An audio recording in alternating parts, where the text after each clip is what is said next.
이런 사람을 진짜 장관으로 임명해야겠습니까? 윤석열한테 묻고 싶습니다. 이런 사람을 왜 장관으로 임명해야 하는 겁니까? 김행 말고도 많습니다. 한덕수 같은 사람을 왜 국무총리로 계속 앉혀두는지도 의문입니다. 한동훈의 실책, 이상민의 직무유기, 왜 묵인하면서까지 장관직을 유지하는 건가요? 이제는 이런 사람들을 신임 장관으로 앉혀두겠다고 하는 건데 대체 뭐가 아쉬워서 그러는 건가요? 국민으로서 궁금할 따름입니다. 제가 낸 세금으로 저런 사람들 월급 주기는 싫거든요. 주식 논란이 현재 가장 큰 사안이라고 볼 수 있는데 어떻게 저런 태도로 답변을 할 수 있는지도 모르겠고 상임 고문으로 수차례 여기저기 불려다녀 놓고선 상임 고문으로 있던 적이 없다고 거짓말이나 하고 면전에 대고 증거를 보여주니 착각이라고 말 바꾸고 이런 사람을 장관으로 앉혀야 하나요? 애초에 공직자로서도 부적격하고 그냥 일반 시민 사이에서도 이런 사람들은 가까이 두지 말아야 할 사람으로 분류됩니다. 이러니까 이제 김행의 모든 말이 거짓말로 들리는 겁니다. 김건희를 모른다고 했다가 아는 사이인 게 사진으로 공개되니 그제야 아는 사이라고 하는 것도 있었죠? 이렇게 되면 근본적인 질문이 나올 수밖에 없습니다. 김행 주장은 이겁니다. 본인이 장관으로 지명된 배경에 김건희와의 관계가 작용했다는 의혹은 사실이 아니라고 합니다. 그러면 윤석열한테 물어야 하는 거죠. 그런 것도 아니라면 왜 김행이라는 사람을 여가부 장관에 앉혀야 하냐 이겁니다. 윤석열은 김행을 어떻게 알게 됐나요? 어떤 점을 보고 역량이 알맞은 사람이라고 판단한 겁니까? 만약 그런 게 없다면 김건희와의 친분 때문에 그런 거라고 설명할 수밖에 없는 거 아니겠습니까? 심지어 이 의혹은 민주당에서만 주장하는 게 아닙니다. 김건희가 뒷배라는 의혹은 국민의힘에서도 제기되고 있습니다. 국민의힘도 웃깁니다. 막상 김행이 너무 여기저기 깨지니까 방어해주기 바쁘더라고요. 국민의힘은 이참에 당 이름을 바꾸지 그러세요? 윤석열의 힘으로 바꾸는 게 맞지 않겠습니까? 김건희까지 포함하고 싶다면 윤 부부의 힘으로 가던가요. 인사청문회 자리에서 인사검증을 하라고 앉혀놨더니 후보자 옹호나 하고 앉아있는 게 얼마나 창피한 일인지 모르나 봅니다. 그냥 단순히 말로만 옹호를 해준 게 아닙니다.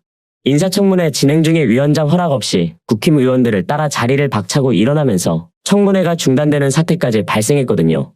이게 무슨 일인가 싶으실 텐데 실제로 있었던 일입니다.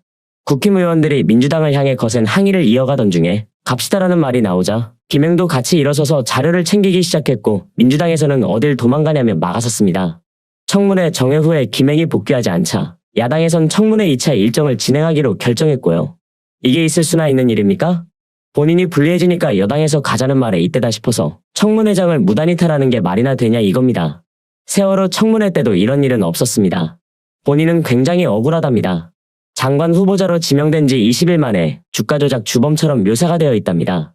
그러면 본인이 그런 부당한 일을 저지르지 않았다는 것에 대해서 소상히 밝히면 됩니다. 그 정도도 못 밝히면서 어디 장관직을 하겠다고 나서는 건지 모르겠다는 거죠. 애초에 청문회에서 전부 밝히겠다고 한 건 본인이잖아요.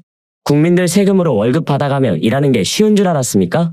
범법했다는 의혹에 대해 아니라고 증명을 해야 하는 일인데 그런 것도 못하고 자료 제공도 못하고 있습니다. 국힘은 후보자 검증이 아니라 옹호하기 바빠서 대신 사과를 하라고 항의하고 사과 요구가 받아들여지지 않으니 김행 쪽으로 일어나라는 손짓을 해준 거죠. 심지어 위원장도 후보자한테 앉으라는 말을 여러 차례 반복했지만 김행은 잠깐 앉았다가 다시 일어섰고 정회 이후에는 결국 청문회장에 돌아오지 않았답니다. 인사청문회가 장난입니까? 국민들을 위해 검증하는 자리, 국민들의 알 권리도 개무시하는 행태입니다. 지금까지 이런 적이 있었나요? 김현숙 장관에 이어 김행도 국회에서 도망을 간 건데 국민들이 이걸 어떻게 받아들여야 하냐 이겁니다. 본인이 증명해야 할 것들을 제대로 증명해도 모자랄 판에 도망이 나가고 앉아 있습니다. 그래도 장관으로 임명하겠다는 건 제정신이 아닌 거죠.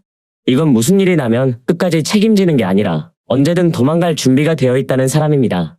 이런 사람을 어떻게 장관직에 앉혀두냐 이겁니다. 아니, 장관직뿐만 아니라 그 어떠한 일도 맡길 수 없는 사람입니다.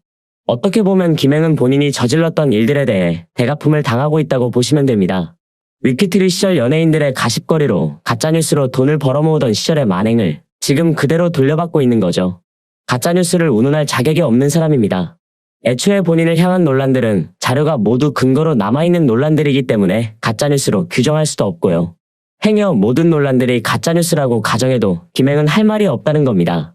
본인이 가짜뉴스로 돈을 벌 때는 괜찮았고 이제 본인이 당하니까 괴로워 죽겠나 보죠? 지금 이 정부 모든 게 조작으로 돌아가고 있습니다. 세상에 이 정도로 심각한 사람들은 처음 봅니다. 김건희 고속도로 게이트도 지금 현재 진행형이고 이게 국감을 앞두고 있는데 국토부가 뜬금없는 발표를 했습니다. 서울 양평고속도로 대안노선에 대해서 비용 편익 분석 결과를 공개한 겁니다.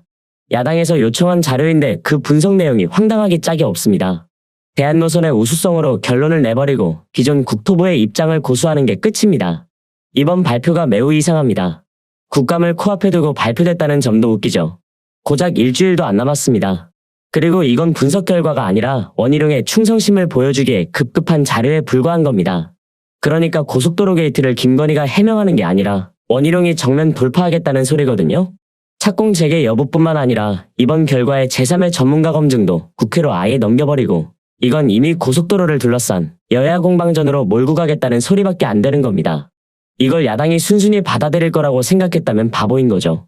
이걸 야당 입장에서 진보 성향으로 너무 까기만 한다고 보시면 안 됩니다. 이 타당성 검사를 누가 했는지를 아셔야죠. 동해종합기술공사 그리고 경동엔지니어링이 했습니다. 이 두 회사는 대안노선을 제시했고 해당 사업을 수행하는 회사들입니다. 이미 이해관계에 있는 회사들이자 당사자에 해당하는 회사들이 타당성 검사를 했다는 소리를 왜 제대로 안 하나요? 국토부는 이런 것까지 숨기면서 김건희 일가를 옹호해 주고 싶습니까? 이건 후쿠시마 오염수를 방류하면서 도쿄전력과 일본 정부가 발표하는 자료만 보고 오염수는 안전하다고 하는 것만큼 멍청한 겁니다. 이 정부는 모든 일을 이런 식으로 하고 있습니다. 그렇기 때문에 더 이상 공직에 윤석열 정부에서 임명하는 인사들을 앉히면 안 된다는 것이고 만약 그렇게 해서 임명이 된다면 국민들은 사실상 모든 걸 포기해야 한다는 겁니다.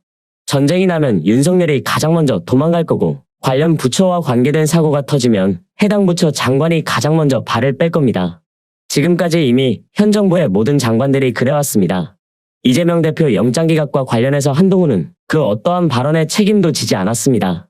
잼버리 사태에 대해서 관련자로 있던 국무총리, 여가부 장관, 문체부 장관, 행안부 장관 그 어떠한 사람도 책임지지 않았습니다. 작년과 올해의 폭우 피해 당시도 마찬가지로 그 어떠한 장관도 책임지지 않았으며 12구 사태 역시 여전히 책임 공방이 치열합니다. 이런 나라에 살고 있는 우리 국민들이 너무 불쌍하고 이런 정부 인사들한테 국민이 낸 세금이 그들의 월급으로 들어간다는 것도 너무 원통할 따름입니다. 왜 국민이 열심히 일해서 번 돈을 이런 인간들한테 갖다 바쳐야 합니까? 국민들 돈이 장난인가요?